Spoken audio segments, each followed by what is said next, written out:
What we're going to explore is the possibility, at least, that there may be a very widespread myopia regarding the subject of the Antichrist that we too have fallen into.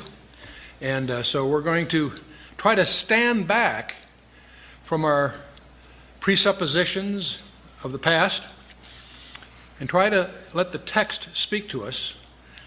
And if we're correct, we may come up with some real surprises. Quite a different perspective from the very commonly presumed scenario for the end times.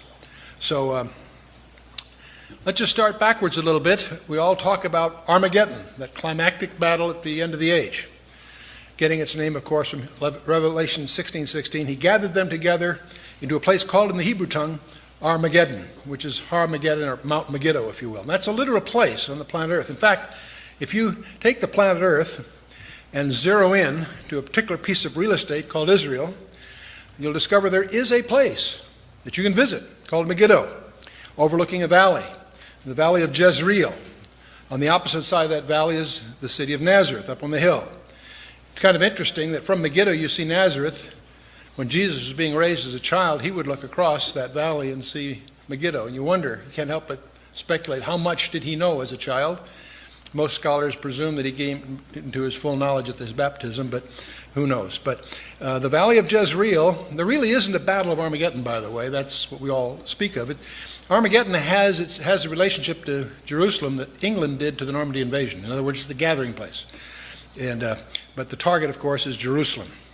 And all of us have seen the little maps in prophecy books which talks about the sequence of the Battle of Armageddon, which is actually detailed in Daniel 11. It starts by a push by the kings of the south against a king of the north.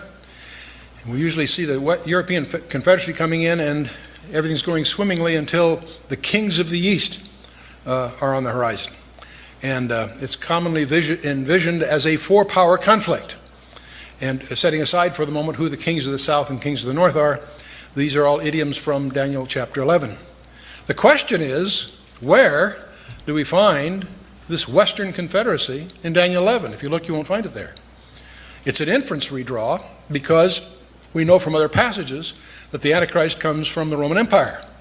And out of this come all kinds of conjectures that the Antichrist is a Western European-based leader. And we're going to explore that. If you look at Daniel 11, we'll discover that there isn't a Western Confederacy as such. But let's